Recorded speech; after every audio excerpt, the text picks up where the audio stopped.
Assalamualaikum warahmatullahi wabarakatuh. Alhamdulillahirabbil alamin wa bihi nasta'inu ala umuri dunyati. Asyhadu an la ilaha illallah wa la syarika lahu wa asyhadu anna sayyidana Muhammadan abduhu wa rasuluh wa la nabiyya ba'dahu. Allahumma shalli wa sallim ala nabiyyina Muhammadin wa alihi wa sahbihi wa sallam. Allahumma subhanaka la ilma lana illa ma 'allamtana wa 'allimna ma yanfa'una wa zidna ilman.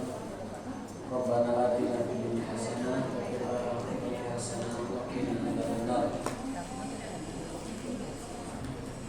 Ibu yang dimuliakan Allah Subhanahu wa taala, alhamdulillah kita telah bermuajahah kembali di tempat yang penuh berkah ini, Masjid Allah Subhanahu wa taala, dalam rangka Qarabul Ilmi, kajian ya. Yang tema hari ini adalah tentang fikih siam atau fikih saum, fikih berpuasa.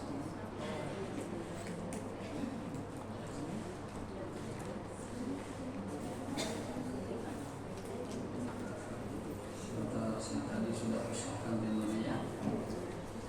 Kitab yang akan kita kaji hari ini adalah kitab At-Tadhib fi Adillati Al-Ghayati wa Taqrib, atau sering disebut dengan fikih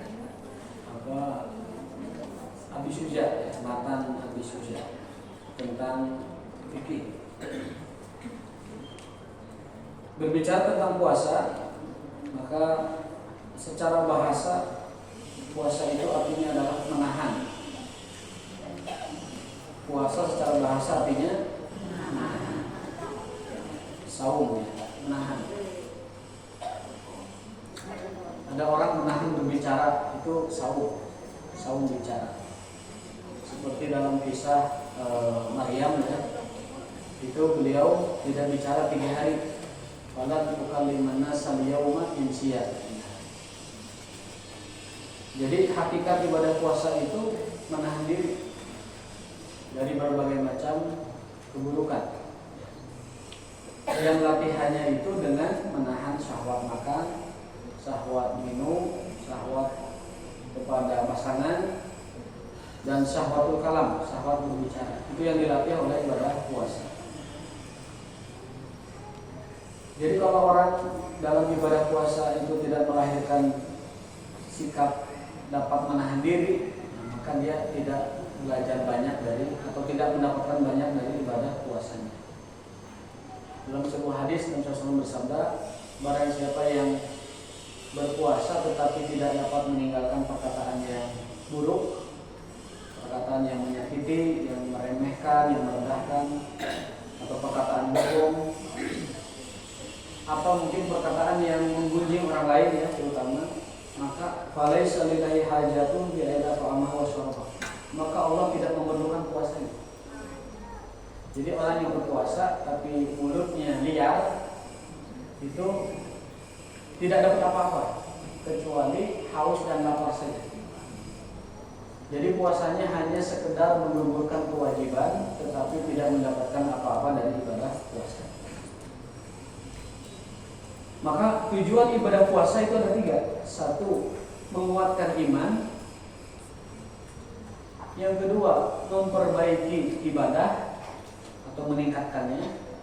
Yang ketiga adalah mendidik akhlak dan adab. Itu 3 maqasid dari puasa. 3 tujuan dari puasa.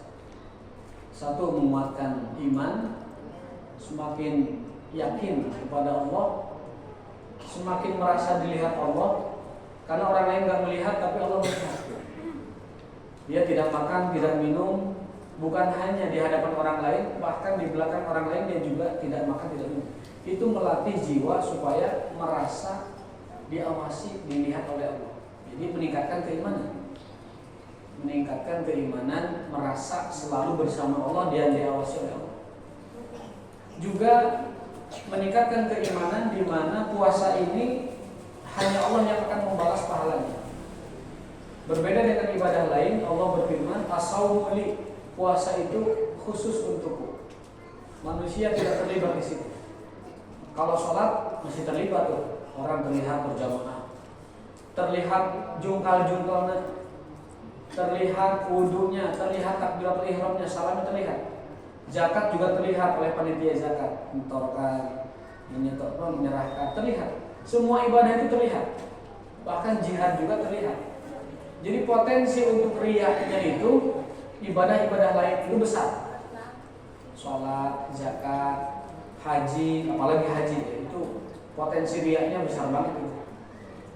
Karena itu ibadah yang berkenaan dengan uang, potensi riyanya besar. Sedekah juga sama. Hanya puasa satu-satunya ibadah yang tidak mengandung unsur harta.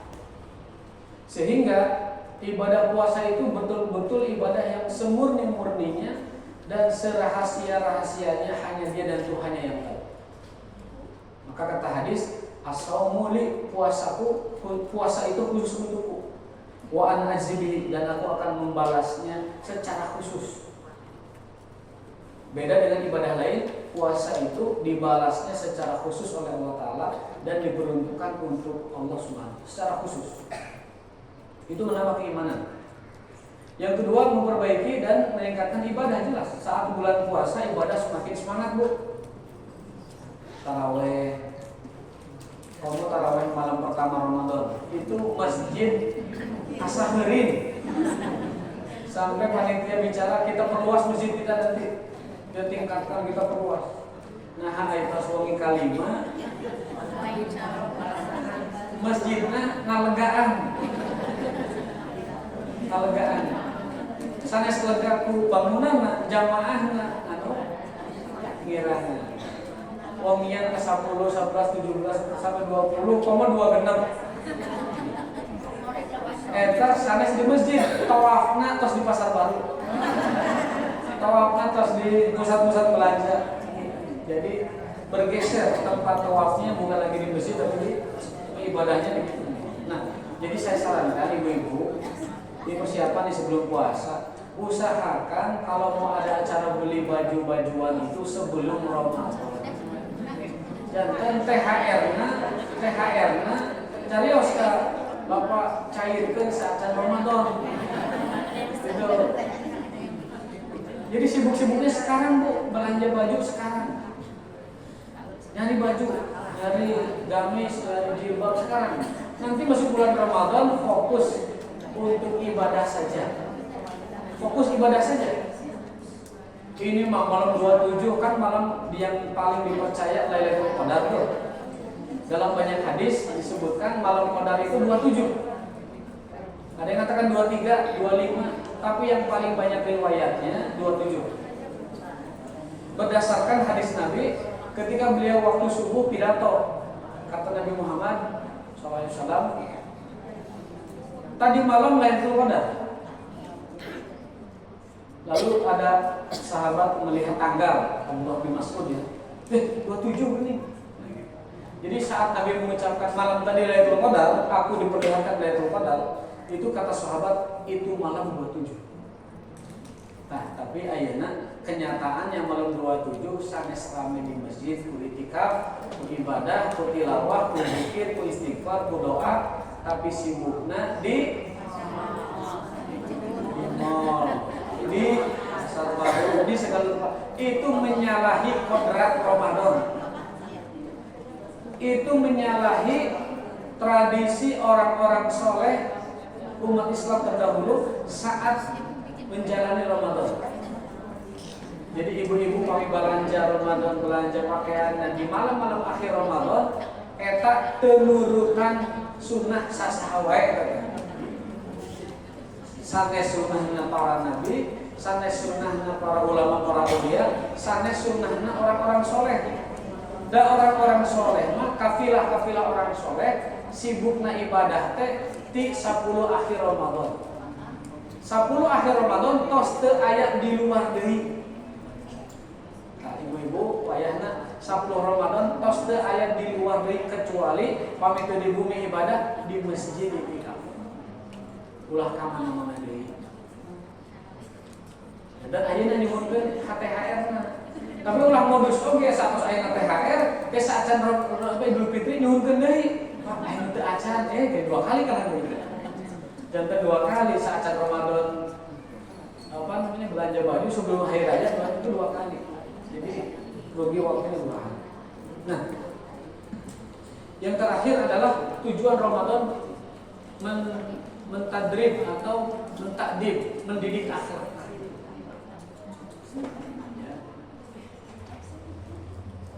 Dengan lapar kita empati pada orang untuk memberi makan, ya. Dengan haus kita empati orang untuk memberi.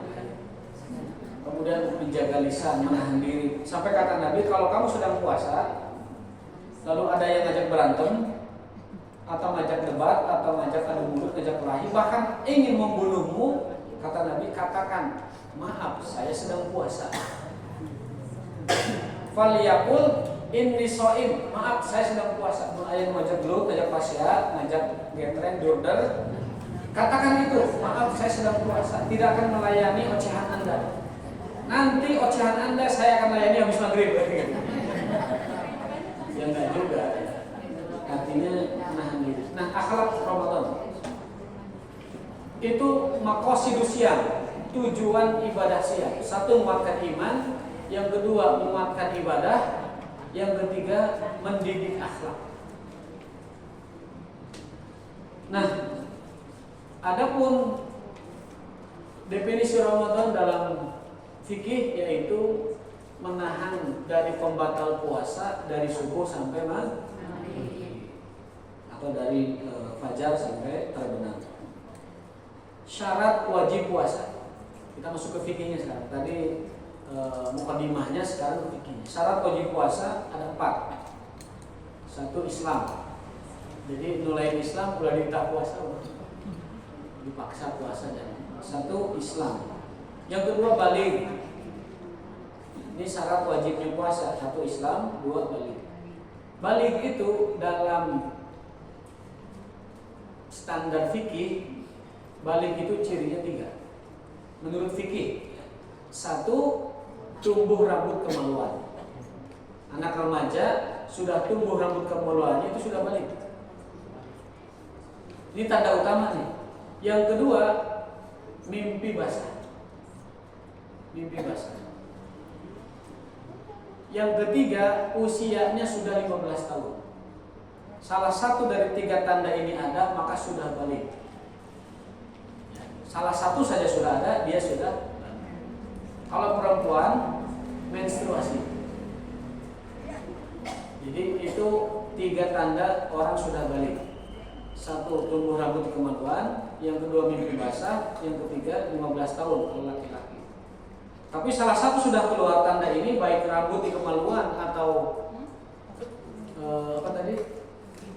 mimpi basah, maka sudah. Perempuan juga sama, hanya pembedanya kalau perempuan itu walaupun belum 15 itu bisa dengan tandanya menstruasi. Salah satu sudah terjadi, dia sudah baik. Adapun tanda-tanda tambahan lainnya, tanda sekunder itu macam-macam. Ada yang kalau laki-laki itu buah ini jakunya kegedean. Luka jaku, luka mandal.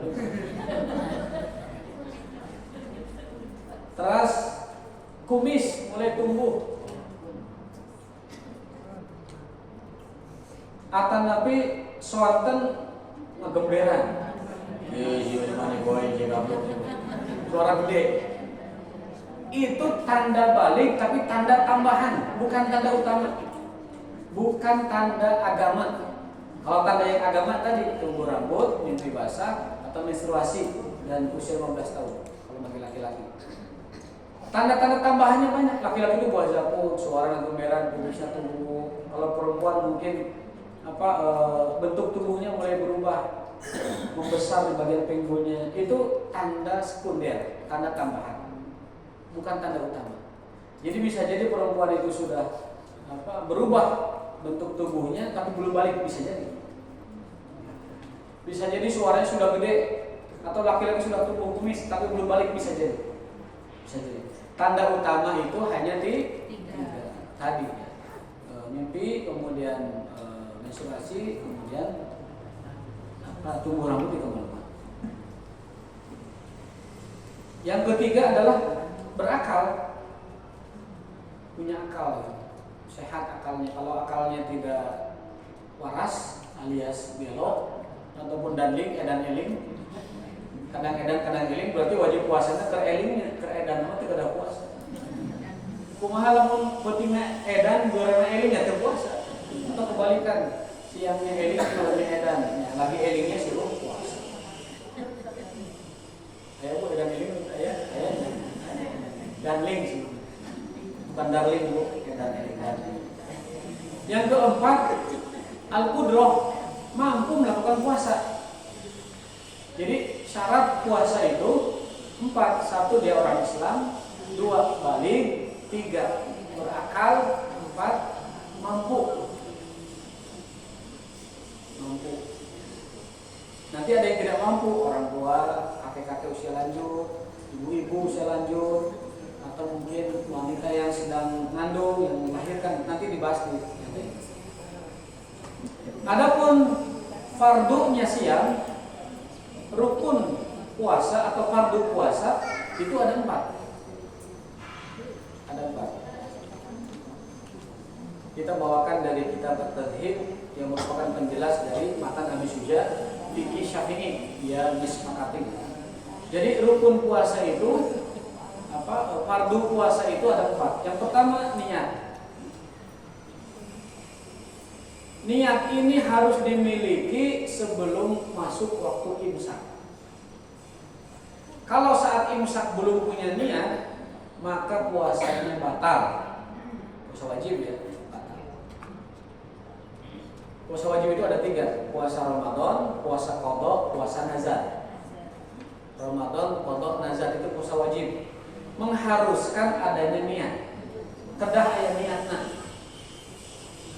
Dan niat itu harus sudah bulat sebelum imsak. Kalau sudah masuk waktu imsak, belum fokus meniatkan saya ini sahur apa, puasanya batal dan diqadha di hari lain, di setelah Ramadan.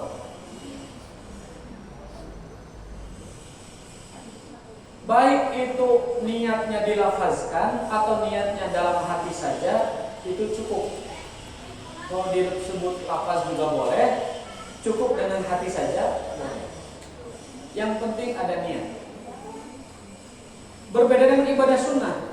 Kalau puasa sunnah itu, ibu jam 10 misalkan baru bangun lagi setelah tidur, misalkan istirahat olahraga, atau habis subuh tidur lagi bangun jam 10, tiba-tiba kakak ratak rumah nggak ada makanan, atau si bapak nggak ada makanan, nanya, mah ayah sarapan nggak? Ayah, udah bapak puasa saja. Seperti Nabi ketika mencari makanan jam 9-an gitu, nanya, Aisyah ada makan nggak? Nggak ada ya Rasulullah. Idan ana shaim. Ya udah kalau gitu saya puasanya. Jadi puasa sunnah mah niatnya bisa ditodong di jalan. Ibu misalkan mau cek lab, kan harus puasa dulu ya. Dari subuh tuh nggak makan, nggak apa, bangun jam 9 itu mau cek lab. Setelah cek lab itu nggak tanggung sudah jam 9 ya, puasain aja sampai sore. Boleh, ibadah sunnah. Kalau puasa wajib tidak sah, harus diniatkan. Itu bedanya wajib dengan sunnah. Tapi dah zaman keluarin mal ayam kakaratak, kemudian teu aya makanan, saya mau puasa aja enggak. Biasanya kakaratak teu aya tuangan kemana? Ka nasi padang. Warteg walatak di dewe seueur. Jadi langki jalmi ayeuna kakaratak enjing-enjing teu aya tuangan, idan ana shaim, udahlah shaim aja saya. Rata-rata tidak. Yang kedua, menahan makan minum atau tidak makan minum. Itu rukun yang kedua atau fardu yang kedua. 1 fardu niat, yang kedua tidak makan tidak minum. Yang ketiga tidak berhubungan badan. Tidak berhubungan. Yang keempat tidak sengaja muntah. Tidak sengaja. Itu 4 fardu puasa, 4 rukun puasa. 1 niat, 2 tidak makan tidak minum, 3 tidak berhubungan badan, yang keempat tidak sengaja muntah. Nah, untuk niat ini Bu ada strategi. Kalau kita tidak bisa niat tiap hari, boleh niatnya disebulankan dari awal. Misalkan bulan puasa masuk, kita langsung niat saya akan puasa Ramadan sebulan ke depan, itu boleh. Sehingga kalau tiap hari kita lupa niatnya, udah di cover di awal, jadi nggak apa-apa. Tetapi menurut saya lebih hati-hati lagi kalau dua-duanya kita niat sekaligus di awal bulan, lalu tiap harinya kita niatkan itu ulang lagi, memperbaharui ini, dan itu menjadi pahala sedekah. Diniatkan 30 hari dulu, lalu tiap hari diniatkan. Supaya apa? Kalaupun kita lupa, tahu-tahu sudah imsakan, dan saya sudah niat sebulan lalu sudah berpuasa gitu. Itu berkenaan dengan waktu puasa. Adapun pembatal puasa itu ada 10. Mohon diperhatikan baik-baik, pembatal puasa itu ada 10. Yang pertama, mawasala amdan ilal jauh, segala sesuatu yang masuk tenggorokan. Yang masuk tenggorokan. Apapun itu. Mau gehu, mau bala-bala, mau cipe itu. Cipe.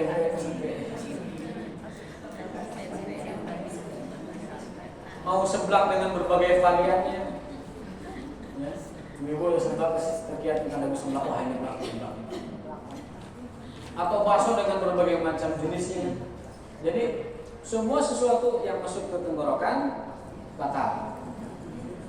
Maka berenang itu tidak membatalkan puasa. Berenang tidak membatalkan puasa. Telem dicai tidak membatalkan puasa.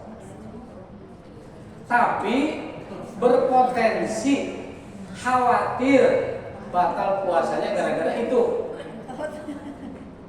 Termasuk hidup dicai itu batal. Anu batal mangke nu malik na ka jero. Bisi aya cai nu lebat ka jero, eta batal. Tapi lamun hidupna dibekep ku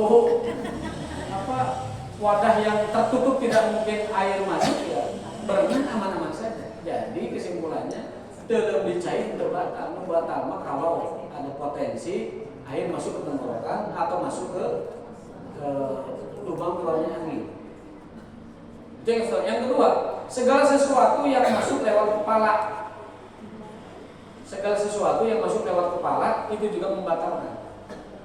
Lewat telinga lagi ngojek ini Pangandaran nih, Ramadan ngojek di Pangandaran misalnya.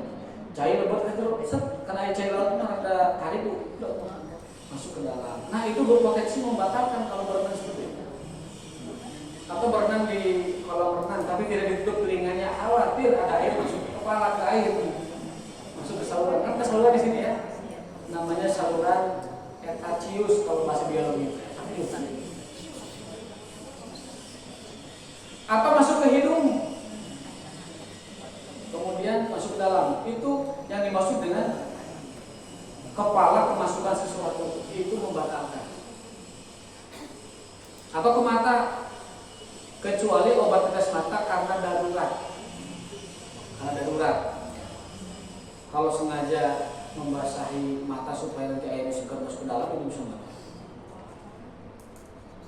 Nah, kalau ngopiok kepala, ngopiok rambut itu tidak apa-apa. Ada hadisnya Nabi SAW kalau lagi puasa sering ngopiok rambutnya pakai air. Termasuk rambut.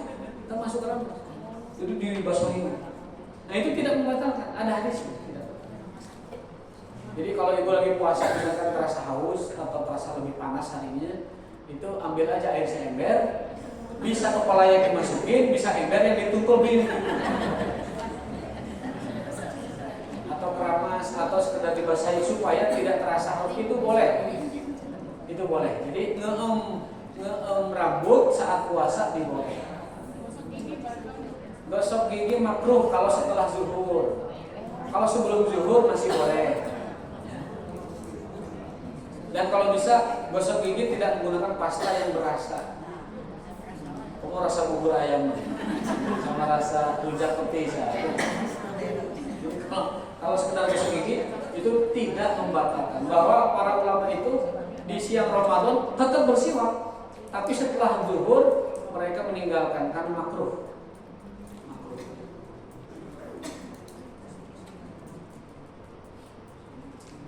Yang ketiga yang membatalkan itu adalah al-hubnah fi ahadis sabilain. Disuntik, suntikan itu bisa membatalkan puasa. Tapi suntikan yang bagaimana? Suntikan yang mengandung nutrisi atau vitamin itu membatalkan. Infus batal karena dia bekerja seperti makanan.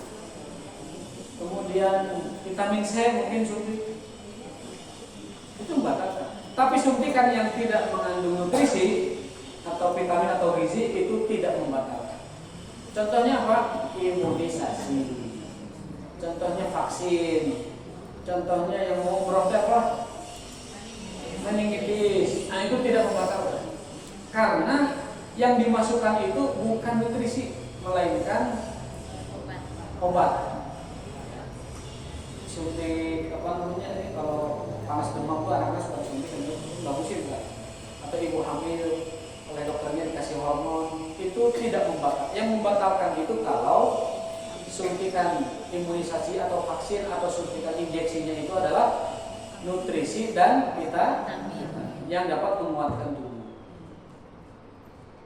Jadi kalau ibu mau umroh lalu divaksin di Ramadan tidak masalah.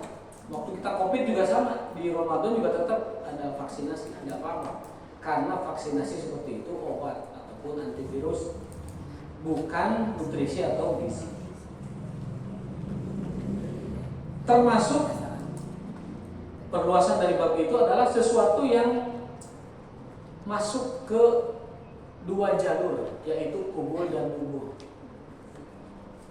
Jadi kalau lagi puasa itu sebaiknya tidak memasukkan apa-apa ke dua tempat tersebut. Contohnya apa? Ada obat sebelit itu ditanamkan kan, itu lagi puasa mah mendingan jangan dulu, nanti aja maghrib. Nanti aja setelah maghrib. Pokoknya yang depannya ada dul-dulan lah gitu. Kita nggak nyebut merek ya. Itu saat puasa ditahan dulu mendingan besok.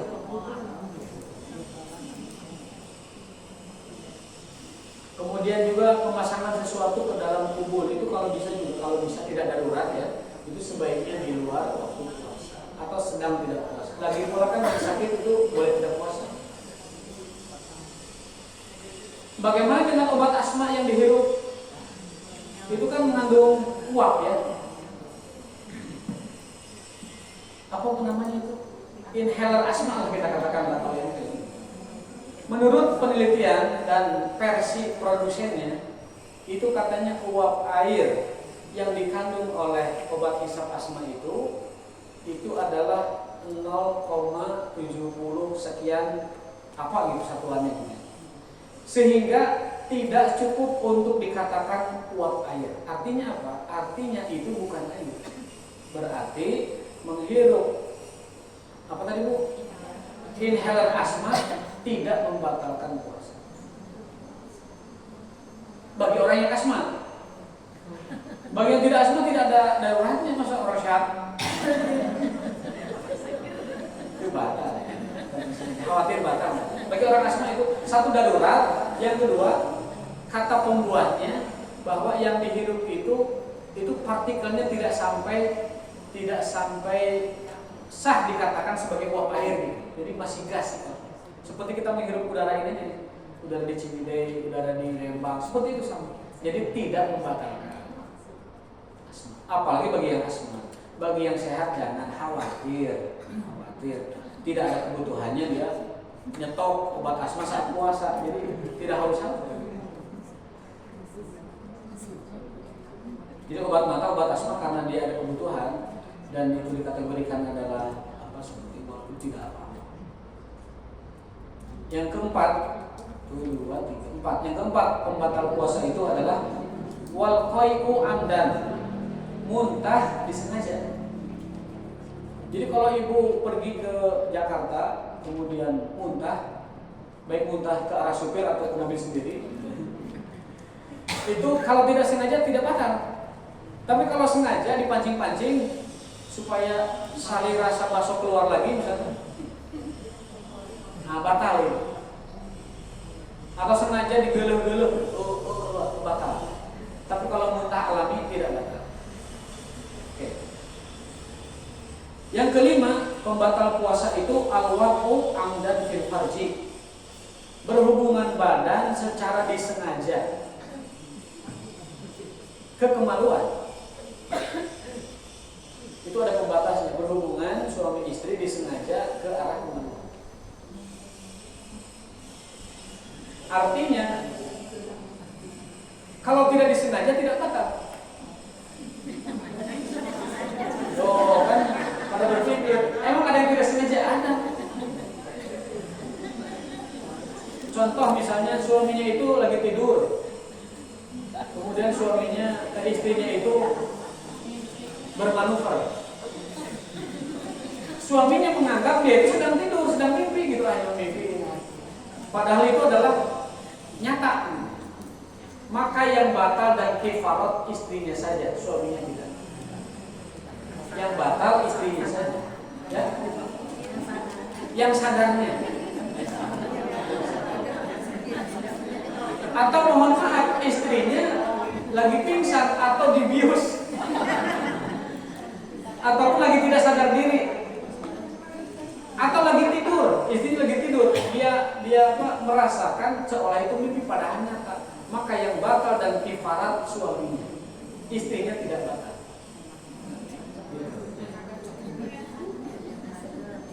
Itu yang dimaksud dengan berhubungan badan secara disengaja. Dan ke arah kemaluan, mohon maaf, ada penjelasannya. Artinya di luar kemaluan tidak batal. Tidak batal. Hanya etika saja masa Ramadan melakukan itu.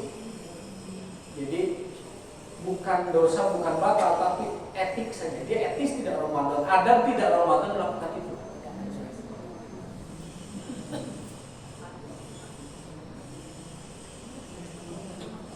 Yang ke-6, al-inzal an mubasyaratin.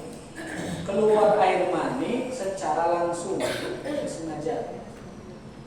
Artinya kalau keluar air mani itu tidak disengaja, tidak langsung, misalnya dengan mimpi, itu tidak batal. Atau dengan kecemasan yang berlebih, tidak batal. Atau dengan, mohon maaf, menghayal terlalu dalam, itu tidak batal. Atau dengan bercumbu, itu tidak batal. Tapi kalau mubasyarah dikeluarkan, itu batal. Keluar air mani secara mubasyarah kan langsung atau disengaja itu membatalkan puasa.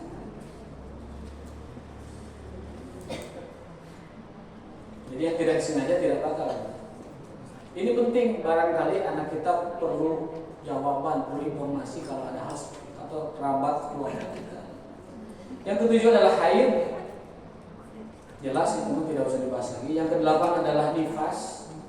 Jelas itu batal. Yang ke-9 gila. Jadi orang lagi puasa tiba-tiba gelo, puasanya batal. Tesawias tu gelo mampu berang-berang mau mie ayam tesawias gelo mah nggak batal itu puasa. Justru nu gelo mah kudu batal mun puasa. Jadi lamun aya nu berang-berang batal puasa, ya kurang lebih sarua jeung nu gelo.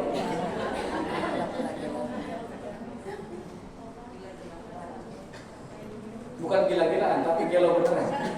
Gelo asli, otentik gilanya gitu, asli.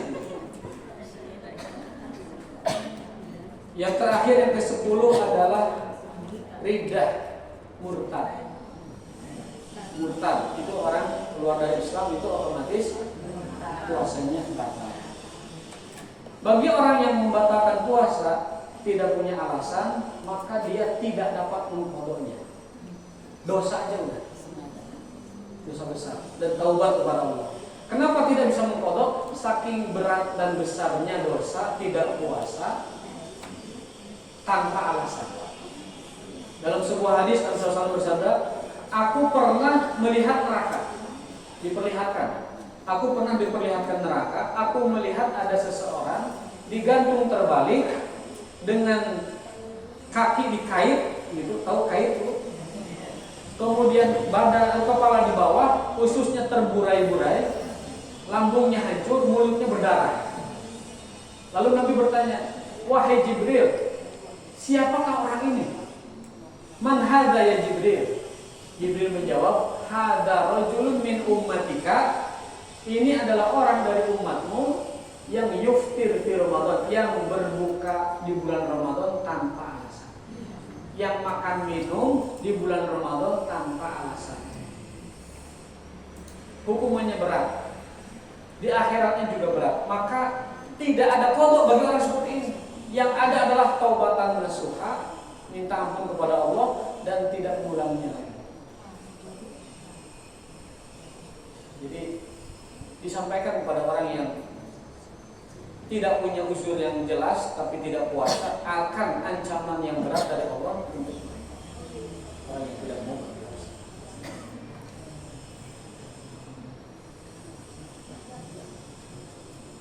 Wa yustahabu fi shaumi salah satu asya. Nah, adapun sunnah puasa, tadi syarat puasa sudah, wajib puasa, fardu puasa sudah, pembatal puasa sudah. Yang sekarang sunnah puasa. Yang pertama adalah takjilul iftar, menyegerakan berbuka. Menyegerakan berbuka. Bagi laki-laki dianjurkan berbuka puasa bersama dengan yang lain, sekalian sholat maghrib. Tapi di rumah juga bagus. Nah, bagi ini ada mungkin catatan kali ya. Catatan tentang kalau kita lagi ada acara makan bersama, baik buka atau harisan atau pengajian segala macam ya, itu tidak diperkenankan seseorang sebelum selesai acara makan-makan itu mungkusan, Bu.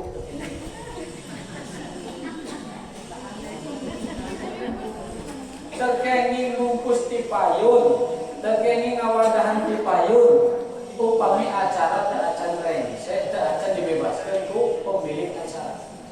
Naon hadisnya? Hadisna aya dina Riyadhus Shalihin. Bab golul tentang ngambil sesuatu sebelum waktunya. Jangan kieu ceritanya. Aya sahabat Nabi namina Kirkiroh. Lambu ngurangna bikiroh beuleuh. Tapi pamegat Bu, pamegat Kirkiroh Nabi pamegat. Berjihad. Gugur di medan perang, syahid. Orang-orang menyebut dia di surga, dia di surga, dia pasti surga, dia atau apa namanya, dia di surga. Tapi kata Rasul, la huwa finnar. Enggak, dia justru di neraka. Orang berjuang, meninggal dalam keadaan berjuang, kata orang-orang dia matinya masuk surga, tapi kata Nabi tidak, dia di neraka. Ya, kata sahabat, memangnya kenapa ya Rasulullah? Kata Rasulullah, karena dia ngambil tali dari harta ghanimah yang belum dibagi. Ikol itu tali. Jadi tali kuda, tahu pengekang kuda namanya pelana namanya. Kekang pelakang Bu. Pelana ya gitu apa. Jadi ngambil tali kuda, kalau kuda kan kalau mau ditunggangi ada talinya ya.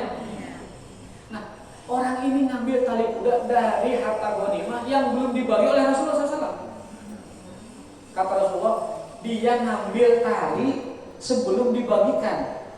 Dan nasibnya ngestapak di neraka.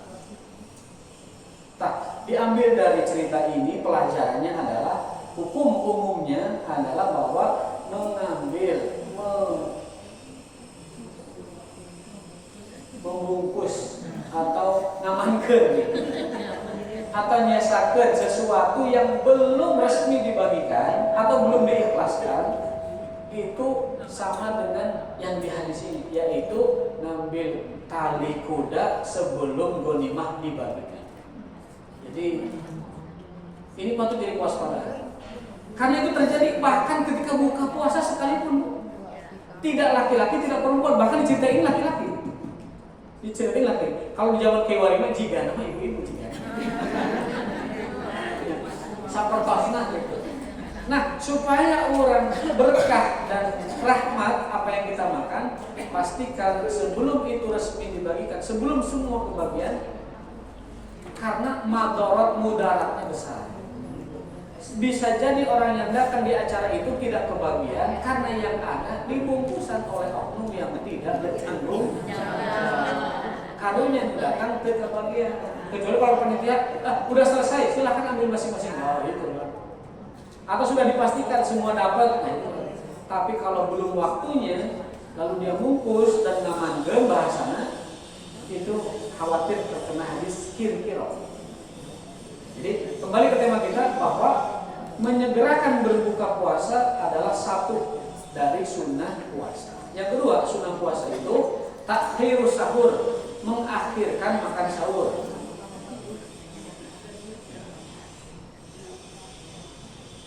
Kepengen ngalir ke katung paken cabu, dan bisa jadi kurang mengumpul santai. Jadi introspeksi saja. Nah, takhirus sahur, mengakhirkan sahur itu adalah sunnah Nabi SAW. Dalam hadis, umatku senantiasa akan baik selama dia menyegerakan berbuka dan mengakhirkan sahur. La tazalu ummati bi khairin ma'ajjalul iftar wa akharus sahur. Hadis riwayat Ahmad.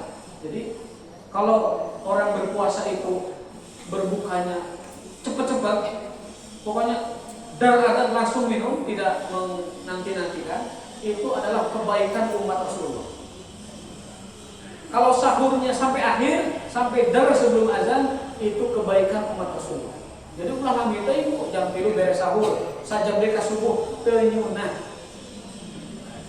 Atau setengah 4 tos teu tuang nanaon teu nyunah. Kalaupun sudah makan, usahakan sebelum azan meneguk segelas air. Supaya sahur kita termasuk yang akhir sahur. Akhir sahur adalah keberkahan umat Muhammad SAW. Jadi akhirkan sahur, segerakan buka. Itu tanda berkahnya puasa kita. Yang ketiga, sunnah puasa itu tarkul hujri minal kalam, meninggalkan ucapan-ucapan yang tidak berfaedah. Sunnahnya berpuasa, satu, segerakan berbuka, dua, akhirkan sahur, yang ketiga, tinggalkan ucapan yang tidak berfaedah. Contohnya apa ucapan tidak berfaedah? Gibah menjelas dosa. Ada yang tidak berfaedah meskipun tidak dosa. Contohnya apa? Contohnya komen-komen di Facebook, komen-komen di medsos. Itu kan ucapan juga tidak berfaedah. Ingat, nanti kita puasa banyak begalnya, banyak begal puasa nanti. Begal terbesar itu adalah HP, itu begal puasa. Harusnya 12 jam itu ibadah banyaknya, tapi separohnya kadang main internet, separohnya lagi tidur. Akhirnya 12 jam itu puasa itu cuma tidur dan main HP. Kecuali main HP-nya dengerin kajian, tilawah, atau silaturahim, telepon keluarga. Jadi sunnah ketiga dari puasa adalah meninggalkan perbuatan-perbuatan yang tidak berfaedah. Kami meser sayur, ulah kami ting warna ke puasa mah. Langsung ibu sebenarnya beres dah. Lebar waktu zaman kita saat puasa untuk ibadah, bukan untuk nawar kantung. Lami teuing ge kami kaguriat ulah lami teuing kurlingana peryoginan butunan langsung berbet kos. Wih kamu ini nyiapkan baca-baca kayak apa, tilawah, zikir ataupun sekedar apa tafakur dengan ayat-ayat Allah Subhanahu wa taala. Pami joggingnya udah lami teuing. Jadi tarkul hujur, meninggalkan perbuatan yang tidak berfaedah. Lagi puasa, terutama pembicaraan. Berdasarkan hadis riwayat Muslim dari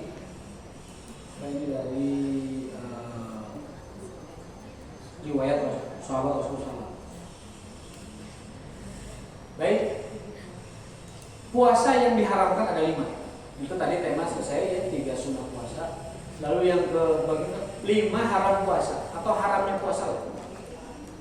Syarat sudah, wajib sudah, pembatal sudah, sunnah sudah, haram. Haramnya puasa itu ada 5 puasa. Yang pertama 2 hari raya, berikutnya 3 hari tasyrik, 3 hari setelah Idul Adha, itu puasa yang diharamkan. Adapun puasa yang dimakruhkan itu puasa yang kita ragu ini hari puasa atau tidak. Puasa ragu itu tidak boleh dalam puasa wajib. Kalau puasa sunnah tidak apa-apa. Kalau kita ragu ini puasa apa, tidak apa-apa lah. Atau ragu hari puasa sunnah tidak masalah. Tapi puasa wajib mesti sudah dipastikan ketika azan subuh. Ketika imsak itu sudah pasti kita puasa apa. Tapi kalau puasa yang tidak wajib, maka apa konsekuensinya puasa wajib dan tidak wajib? Begini, seseorang yang sedang puasa wajib, misalkan ibu-ibu di siang hari lalu tiba-tiba bapaknya itu membutuhkan dia, maka kalau puasa wajib membatalkannya haram dan yang mengajaknya itu dosa. Jadi kalau ibu sedang puasa wajib, pastikan ngasih tahu bapak dulu, besok saya puasa kodok, supaya si bapak tidak ganggu. Lah memaksa ngeganggu, si bapak kena dosa, si ibunya dosa juga membatalkan puasa dan bisa kena kifarat. Kalau puasa sunat bebas. Misalkan si bapak jam 11 peryogi, nyanyi sama mangga. Pilih barisakan tenang, ibak lohor kan biasa. Mau jam 2, jam 3, jam 9, 10 bebas. Puasa sunnah mah bebas dibatalkan. Puasa wajib tidak boleh. Dosa hukumnya wanita membatalkan puasa wajib gara-gara memenuhi kebutuhan suaminya. Suaminya juga dosa dan haram hukumnya mengajak istrinya berhubungan saat dia sedang menunaikan ibadah qada puasa yang wajib. Jadi bapak-bapaknya dikasih tahu, Pak, terkait ini hunker menuju puasa wajib mah. Nah, terang. Puasa sunnah mangga daerah. Jadi termasuk itu Bu, makan minum juga sama. Kalau ada tamu, kita sedang puasa sunnah, batalkan. Nemenin tamu makan. Pun kalau kita bertamu nih, disuguhi sama tuan rumah, lagi puasa sunnah, batalkan. Menghargai orang yang kita datangi, itu pahalanya lebih besar daripada puasa sunnah kita. Baik Daud atau Senin Kamis atau ayam ubin, ada tamu atau kita bertamu atau kita musafir atau menyuguhi orang musafir, maka membatalkan puasa itu baik. Meskipun meneruskan juga tidak apa-apa. Tapi puasa wajib tidak ada istilah itu. Tidak ada istilah itu. Walaupun ada tamu wajib teruskan. Puasa wajib hanya bisa dibatalkan dengan pembatal puasa yang terjadi. Dengan pembatal puasa yang dari kita sendiri. Nah, berikut hukum-hukum yang berkenaan dengan ibadah puasa. 1. Man waqi'a fi nahari Ramadan amidan fil farji. Barang siapa yang berhubungan badan di siang Ramadan dengan kemaluannya, fa'alaihi al-qada wal kafarah, maka wajib menebusnya dengan qada puasa dan kafarat. Kafaratnya adalah berurutan. Yang pertama itqu raqabah, membebaskan budak. Dan budak itu mahal harganya. Bisa ada yang ratusan juta atau semiliar, tapi sekarang tidak ada budak. Fa'ilam yajib, kalau tidak ada budak, fasyamu syahraini mutatabi'ain. Hendaklah puasa 2 bulan berturut-turut. Aduh, boro-boro 2 bulan. Ramadan lagi jebol. Ramadan lagi tidak kuat, maka para pengantin baru jangan menikah ketika Ramadan, jangan menikah sebelum Ramadan. Khawatir tidak tertanggulangi. Lagi pula nikah itu sunahnya kan Syawal. Dalam banyak hadis disebutkan sunnah itu menikahnya di bulan Syawal. Aisyah menikah dengan Rasul di bulan Syawal. Juga yang lain-lain di bulan Syawal. Jadi nanti bulan Syawal akan banyak yang menikah. Di setiap gang itu banyak pelaminan. Untuk itu puasa 6 hari setelah setelah Ramadan kan 6 Syawal dianjurkan bukan di minggu pertama, bukan dianjurkan, tapi minggu ketiga sana. Kalau kita mau puasa Syawal, anjurannya itu minggu ketiga dan minggu keempat. Kenapa minggu pertama kedua tidak dianjurkan? Bahkan para sahabat Nabi tidak melakukannya, karena di minggu pertama dan kedua masih banyak kakaret. Ayah ranginan, ayah otoko, ayah aplikasi. Ya boyo, kalau tidak dimakan kakareng kapan dimakannya? Itu yang kedua. Di bulan Syawal minggu pertama kedua, orang-orang masih pada mamayuk-mamayuknya. Masa lagi mamayuk tidak puasa? Nah, itu alasan dari saya aja, Bu. Alasan sebenarnya adalah li'anna nas kanu yatazawarun, karena orang-orang masih saling silaturahim. Karena orang-orang masih saling bepergian silaturahmi minggu pertama kedua tuh. Ayo berkat Cianjur, ayo berkat Tasik, ayo berkat Purwakarta, masih berkeliaran. Maka kata Nabi, anjurannya itu para sahabat juga menganjurkan puasa tuh minggu ketiga aja nanti, minggu keempat. Gimana dengan puasa qadha? Puasa qadha itu karena dia waktunya panjang sampai Ramadan berikutnya bisa diakhirkan, tidak mesti didahulukan. Apa dalilnya? Dalilnya adalah takdimul, mendahulukan ibadah yang waktunya terbatas daripada ibadah yang waktunya luas. Jadi kaidah fikih menyebutkan bahwa mesti mengutamakan atau dianjurkan mengutamakan ibadah yang waktunya terbatas daripada ibadah yang waktunya luas. Puasa qadha itu waktunya luas sampai Ramadan berikutnya. Bahkan istri-istri Nabi melakukan qadha puasa di bulan Sya'ban, bulan Payul. Istri Nabi Zainab, Maimunah, Aisyah, Sofia itu pada melakukan qadha di bulan Sya'ban, bulan terakhir sebelum Ramadan. Hari ibu-ibu di kita mah karena tadi sieun asli kabaya ti awal puasa. Teu sawiyo sih ti awal Syawal oge, tapi paminumutkeun contoh di orang-orang dahulu, istri-istri para nabi melakukannya di bulan Sya'ban. Yang paling banter sama Rajab lah, Rajab Sya'ban kalau khawatir ya. Ada batasannya enggak? Ya. Misalnya di bulan Sya'ban itu sampai tanggal 15. Tidak ada batasannya. Sampai akhir Ramadan, sampai awal Ramadan, sampai akhir Sya'ban, awal Ramadan. Tidak ada batasan. Di kitab ini juga tidak dijelaskan. Tidak ada batasan. Tapi bagi orang yang offset, tahu offset, melambas ke Ramadan berikutnya, itu ada denda. Dendanya adalah fidyah sebanyak dia puasa. Qadha ini. Tapi fidyah ini bukan fidyah ibadah, tapi fidyah kafarat, fidyah denda. Jadi sudah fidyah sama denda lagi namanya. Bapak Ibu dugi ka awal Ramadan teu acan puasa, labas ka puasa berikutnya teu sawios tapi kenging denda. Dendanya dengan fidyah sebesar ibu batal puasa. Selain qadha puasanya, bayarkan dendanya dengan ukuran fidyah.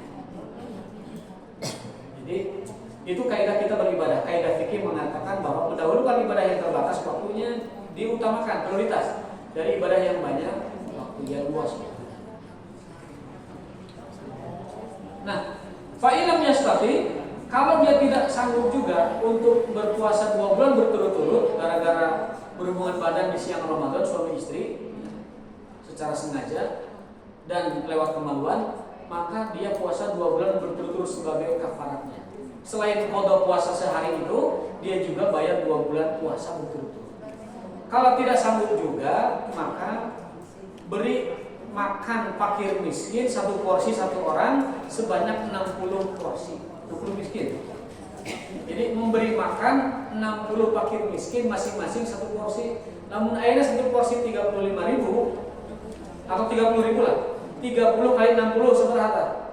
1.800.000. Jadi ibu berhubungan badan di siang Ramadan tanpa sengaja lewat kemaluan, maka ibu membayar 1.800.000 peser ke nasi bungkus bagi ke 60 orang. Kan lebar bu 1.800.000 gara-gara begitu hukum. Cewek mungkin sabar-sabar. Jaga ibadah Ramadannya, jaga kesucian Ramadan, sakralitas Ramadan. Komo baheula nama mau ngige teh kenging digituan teh sapa tamu teh kenging. Dugi ka aya sahabat Umar bin Khattab katelepasan figuring ka majikan. Laras bahasa figuring kata beliau, "Ya Rasulullah waqa'tu ala zaujati ya Rasul, aku paralun mampu Abdi tiguling kapun bojo. Tiguling bahasa wakok itu ada jauhnya. Rasul paham tiguling itu bukan tiguling dina bukit, bukan. Maksudnya nanti ngagabru. Wangi-wangi. Tadinya Rasul mau menghukum, dapat dikatakan nyari hukuman apa yang pas. Tiba-tiba turun ayat. Uhilla lakum lailatas siyam rafasu ila nisaikum. Hai orang-orang beriman, dihalalkan bagimu, dihalalkan bagimu bersetubuh dengan istri pasangan kalian di malam bulan Ramadan. Jadi kawin nama teh yang berhubungan teh siang wengi, tapi kerepotan para sahabat sampai ada kejadian akhirnya syariatnya dirubah, diizinkan malam-malam. Tapi siang wayahna ulah siang kewewe. Tapi siang tetap melanggar keneh tadi hukumannya puasa 2 bulan atau kalau tidak sanggup memberi makan 60 fakir miskin masing-masing sebungkus. Departemen Agama Tasikmalaya menetapkan 30.000 kifaratnya itu. Bandung kalau tidak salah 35.000. Tapi menurut saya yang benar itu disesuaikan dengan bukan pesa, disesuaikan dengan gaya makan kita. Kalau kita tiap hari sekali makan cuma 20 ya 20.000 aja kali 60. Kalau kita gaya makannya itu 25, orang-orang sekarang kata 25. Kalau ke Padang itu ayam sama perkedel, kerupuk, segala macam teh manis ya 25. Ya sedangnya 25 lah.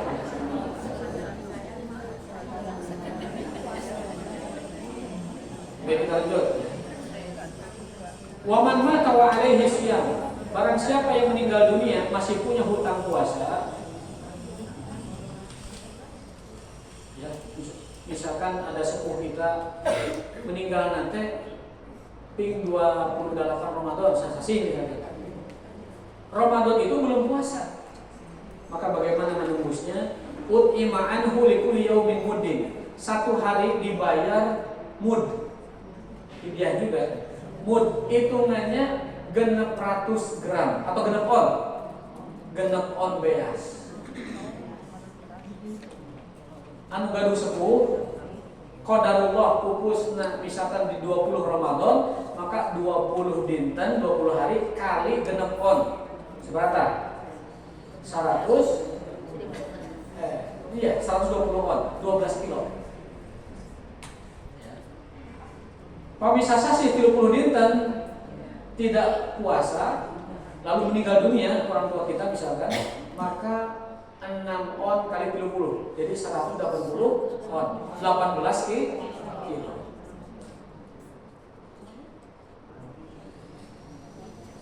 Kalau ada orang meninggal dunia karena sakit atau karena sudah tua, meninggalnya di 10 Ramadan, 10 hari kan tidak puasa, berapa jadinya? 6 on kali 10 6 kilo. Pokoknya ibu ngitung mana paling jago lah. Dari sakon terus.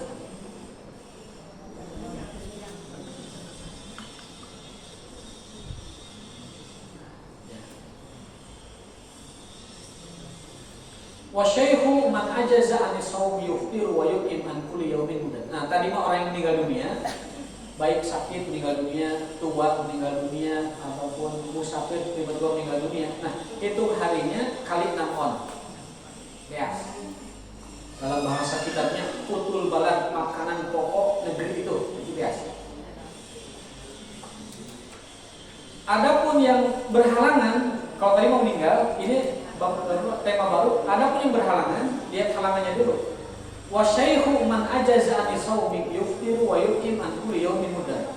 Orang yang sudah lanjut usia, sudah tua, sepuh, atau bahasa orang nama aki-aki yang nini-nini, sudah tidak sanggup puasa, boleh berbuka. Yang tahu sanggup tidaknya mereka berdua, bukan kita. Yang tahu sanggup tidaknya masih berpuasa, aki kita, bapak kita, atau nenek atau ibu kita sendiri. Tanya ke dia, Pak, masih sanggup puasa tidak? Aduh, sudah tidak sanggup. Ya udah, kalau orang tua sudah tidak sanggup berpuasa, maka dia boleh tidak puasa, arti berbuka, dan memberi makan, arti fidyah, sama 6 on juga. 6 on. Bapak kita, ibu kita sudah lanjut usia, tidak sanggup puasa, udah hitung aja sebulan 30 hari kali 6 on. Dilebihkan juga boleh sedekah ya. Jadi 6 on kali sebanyak orang tua kita puasa 30 hari 180 on atau 18 kilo.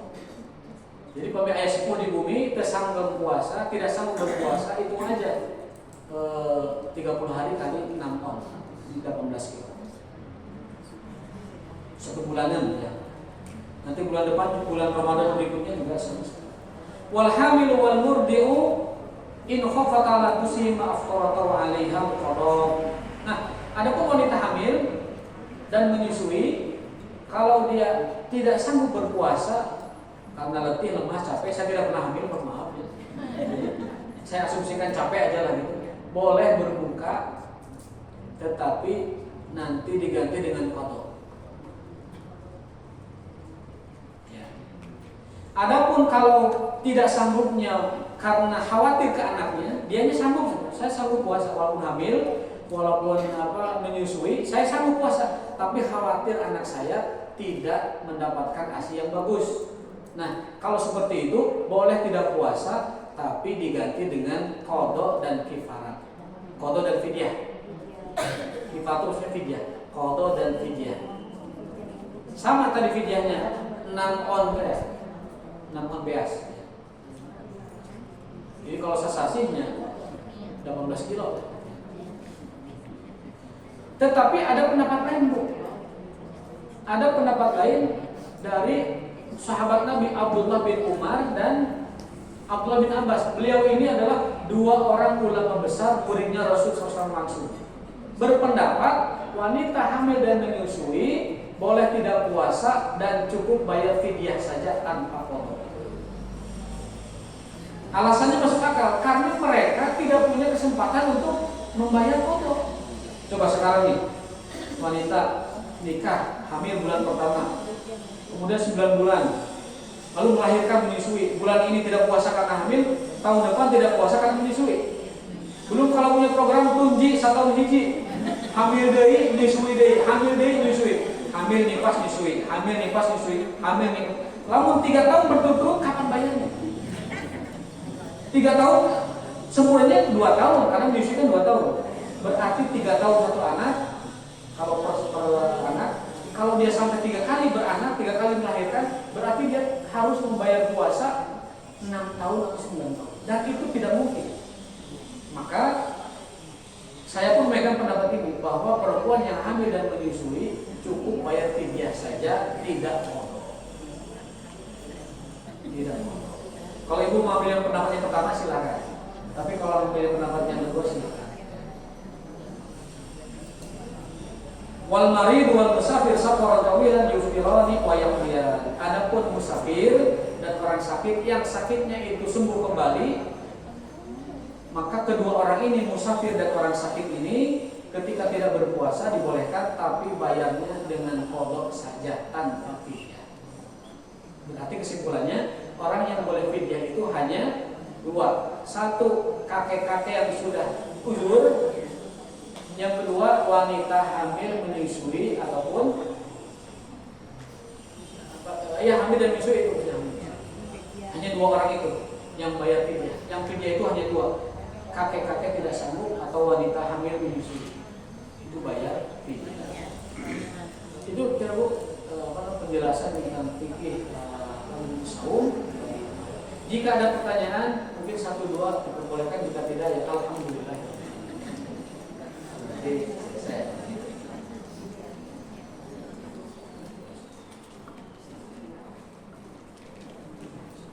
ada pertanyaan? Tidak? Dua ya, silakan.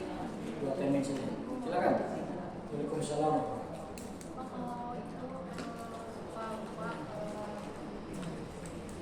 Ya. Tidak. Puasa wajib, puasa sunat. Oh iya. Puasa wajib Ramadan, makan. Kalau tidak sengaja itu rezeki. Tidak wajib. Tidak wajib qada dan teruskan puasanya. Jadi hadisnya begini. Man akala nasian, barang siapa makan nasian ini bahasa Arab. Barang siapa yang makan lupa, barang siapa yang makan dalam keadaan puasa dan dia lupa, itu tidak batal. Fa inna madzalika rizqun saqallahu alaihi. Karena itu adalah rezeki yang Allah bawakan kepadanya. Jadi ibu-ibu menuju puasa, tos tuang mie goreng telur, sarang di bawangan sarang nasi,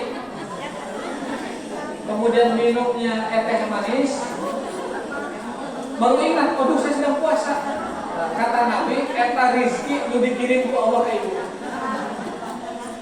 Jadi alhamdulillah, lanjutkan puasanya, tidak usah bayar, tidak usah bayar korban. Ya. Nah, kalau ketika makan ingat, segera selesaikan. Maksud selesaikan tuh lepas. Saya sedang puasa. Kumur-kumur kemudian muntahkan. Jadi jangan, ya. Menyicipi masakan. Dalam riwayat Ibnu Abbas dijelaskan, orang yang sedang puasa nyobain makanan nyicipin itu tidak batal, asalkan sekedar mengecap rasa. Dimuntahkan juga bagus, tidak dimuntahkan juga tidak apa-apa. Tidak apa-apa, kan hanya rasa saja. Di hadisnya tidak ada keterangan atau tidak teman, tapi dibolehkan orang menyicipi rasa makanan sekedar di lidah saja. Menyicip makanan tidak apa-apa. Bisa asin kering, bisa manis dikit. Tapi nyicipnya jangan semangkok. Kayak semangkoknya yang minum.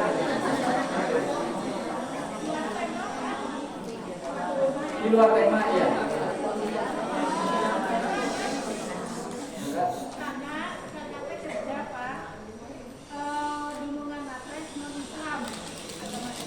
Tetangganya non muslim ya.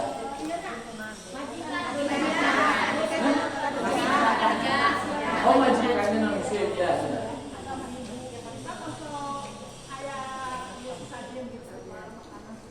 Sajian.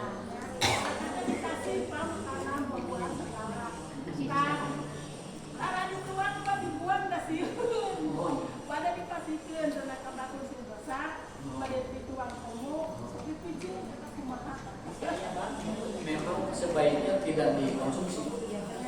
Ya sudah benar itu. Sudah benar.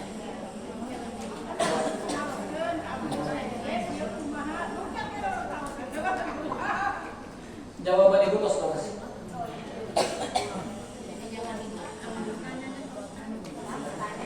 Makanan sesajen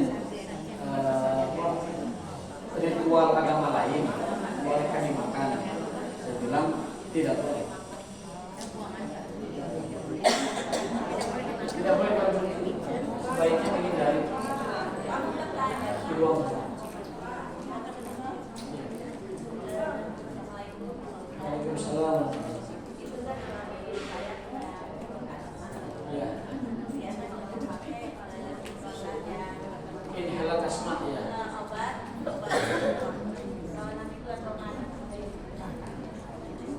Ya. Itu tidak batal, tidak membatalkan. Satu darurat dia asma. Yang kedua, menurut produsen benda itu dijelaskan bahwa kandungan yang dimiliki oleh semprotan itu tidak cukup untuk disebut uap air. Jadi itu sama hukumnya seperti kabur di Ciwidey dan di Lembang. Jadi tidak batal. Iya, itu sama dengan kita menghirup udara di gunungan di Lembang. Jadi tidak batal. Kecuali kalau yang dihirupnya itu satu gelas. Kan tidak ya, cuma disemprot aja kan. Maka semprotan asma itu tidak membatalkan puasa. Ya, tidak membatalkan puasa. Aman ya. Tapi kalau masih ragu, ya kalau masih ragu gimana nih? Menjual keyakinan. Nanti aja bisa maghrib kalau ragu. Waalaikumsalam. Enggak. Tahun kebelakang kita punya uang, kalau dihitung sama dengan 100 gram emas gitu ya. Tapi kalau emas dulu harganya segitu, kalau sekarang emas itu kan jauh naiknya kan. Ya, betul. Apakah itu kita wajib mengeluarkan zakat atau tidak? Ada uang mah nggak bertambah, cuma segitu. Cuman dulu bisa dipakai emas 100 gram, kalau sekarang kan nggak bisa, nggak sampai besar. Makanya Bu, syarat zakat itu kan haul dan nisab. Nisabnya cukup tapi tidak haul, tidak wajib zakat tidak sah. Haulnya cukup 1 tahun tapi nisabnya belum, ya tidak. Maka syarat 2 itu mutlak harus ada dalam zakat harta itu. Nisabnya 85 gram emas atau 5 rupiah setara dengan 85 gram emas murni. Emas murni sekarang 2.500.000. Berarti nisab muzaki, nisab orang yang wajib zakat itu kalau sudah punya uang 2.500.000 kali 85 berapa? Yang kalkulator kurang lebih 190 jutaan kalau dihitung tepatnya. Coba dengan kalkulator 2,5 juta kali 85 supaya dapat angkanya pas. 212 juta. Tah, anu wajib zakat teh pami gaduh atos 212 juta. Atau 85 gram emas. Dia wajib zakatin hartanya 2,5%. Nah, pertanyaan tadi bagaimana kalau uangnya tersebut dulu manisab sekarang tidak? Nah, maka zakat itu yang berlaku adalah ketentuan hari pembayarannya. Jadi kalau haul kita misalkan biasa Ramadan, pas Ramadan uang itu tidak ada 212 juta, maka kita sudah tidak jadi muzaki lagi. Kita sudah tidak jadi wajib zakat lagi karena nisabnya kurang walaupun haulnya cukup. Misalkan tahun kemarin kita masih jadi pezakat atau muzaki, tahun ini karena emasnya naik kita tidak jadi muzaki, berarti tahun ini tidak wajib zakat. Maka zakat itu selalu diambil dari harta yang berkembang, harta yang tumbuh. Nah yang kedua, ya itu kedah. Pami ibu ayana atos haulna tos dugi, tapi nisabna ke 212, ibu teu wajib bayar zakat. Tidak perlu dikeluarkan semua. Tapi bersedekah mah sukarela bebas. Orang yang menunaikan zakat belum waktunya, itu kata Ibnu Abbas seperti orang sholat maghrib can adan. Nanti kalau adan maghrib tetap dia berkewajiban zakat, itu maksudnya mengulangi zakatnya. Misalkan saya punya 300 juta, amin misalkan ya. Hasilnya ketebor. Kebetulan ini hitungan haul saya ini, kebetulan haul saya di bulan Rajab ya. Karena ngambil haulnya Rajab misalkan. Kebanyakan orang haulnya Ramadan karena biar mudah. Tapi sebenarnya bebas orang tentukan haul mau Rajab, mau Ramadan, mau Haram silakan. Masing-masing tahu dengan dia sendiri. Misalkan saya ngambil haul itu Rajab.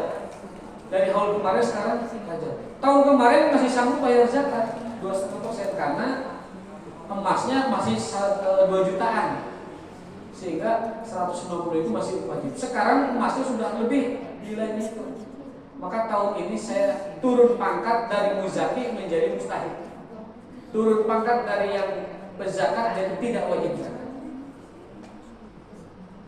Berarti orang ini bisnisnya atau gajinya tidak naik signifikan. Artinya usahanya tidak maju mengikuti perkembangan hari-harinya. Filosofinya Allah tidak mengambil zakat dari orang yang hartanya tidak nambah. Tapi kalau orang hartanya nambah terus, dikaruniai rezeki yang banyak, Allah menyuruh menaikkan 2,5%. Makanya kemungkinan besar orang yang selalu bisa bayar zakat itu kalau enggak orang yang bisnis usaha atau orang yang karir pangkatnya itu naik terus. Tapi kalau orang yang tidak bertambah kepemilikan dan sebagainya atau asetnya tidak bertambah, biasanya beberapa tahun jadi muzaki, tahun berikutnya turun pangkat tidak bayar zakat. Jadi ibu terkedah, sanes terkedah itu wajib tapi boleh sukarela sedekah.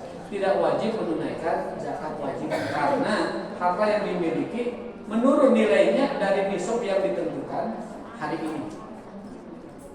Kenapa bisa seandainya orang itu punya uang sekian yang tadi sampai wajib zakat gitu ya, terus si uang itu udah lama dipinjam orang. Nah, dipinjam orang katanya 200 juta, dipinjam orang 50 juta, sudah tahun sampai sekarang. Kumaha eta kurang kan uang nanti aya di urang sadayana kan. Eta wajib karena pinjam urang. Status hutang itu ada dua status. Ada hutang marjuul ada yang besar kemungkinan dibayar di pada waktunya. Ada hutang yang ghairu marjuil ada yang kita tidak yakin hutang itu dibayar segera pada waktunya kan? Nah, tentang hutang yang akan dibayar pada waktunya kita yakin betul itu akan dibayar, maka tunaikan zakat oleh. Tapi hutang yang ghairu marjuil ada yang bukan mustahil ya, yang rasanya tidak mungkin dibayar di jadwal pembayaran zakat kita, maka itu tidak usah dihitung sebagai harta. Karena ulama beda pendapat. Hutang itu sebenarnya yang bayar zakatnya hutang itu siapa? Yang menguasai uangnya, yang sedang menghutang, atau yang punya aslinya yaitu penghutang. Itu ulama beda pendapat. Kita punya 300 juta tapi diinjemkan, baik itu diinjemkan ke perbankan atau diinjemkan ke pebisnis atau ke orang pribadi. Nah, ulama beda pendapat. Yang bayar, yang nanggung zakatnya itu kita yang punya asli atau orang yang sedang menguasai. Gitu. Makanya pembahasan tadi relevan banget. Kalau hutangnya itu dipastikan akan dibayarkan di bulan tertentu, kita wajib zakat, kita yang nanggungnya. Awal ya. Tapi kalau hutang tersebut tidak dipastikan bisa dibayar pada haulnya, berarti itu yang wajib bayar zakatnya yang lagi ngahutang ini. Gitu. Jadi saya misalkan nih pinjam uang dari seseorang 250 juta, maka saya menanggung zakat wajibnya. Karena uangnya sedang saya kuasai dan saya tidak akan bayar uang itu di haul dia gitu. Nah, gitu. Makanya ini sangat menentukan hitungan dia akan dibayar tidaknya tuh harus pasti gitu. Contoh hutang yang pasti dibayar apa? Kita meminjamkan uang ke bank syariah misalkan. Pastikan bank syariah itu di tanggal tertentu akan bayar itu kan uang itu, karena dia lembaga nggak mungkin meleset. Tapi yang tidak mungkin dibayar itu yang tidak pasti ngutangin kan tetangga. Atau kadulur, masihan kadulur kan tetangga 300 juta atau haul wela atau nisab 250 juta, 12 juta misalnya nisabnya gitu. Lebih kan sedikit. Nah, minjemkeun ka tetangga kadulur asa-asana gitu, moal dibayar pas haul. Nah, janjina oge gitu. Kebanyakan gitu. Meleset pas saya libur geus we teu duluran deui. Beda kalau kita meminjamkannya ke perbankan.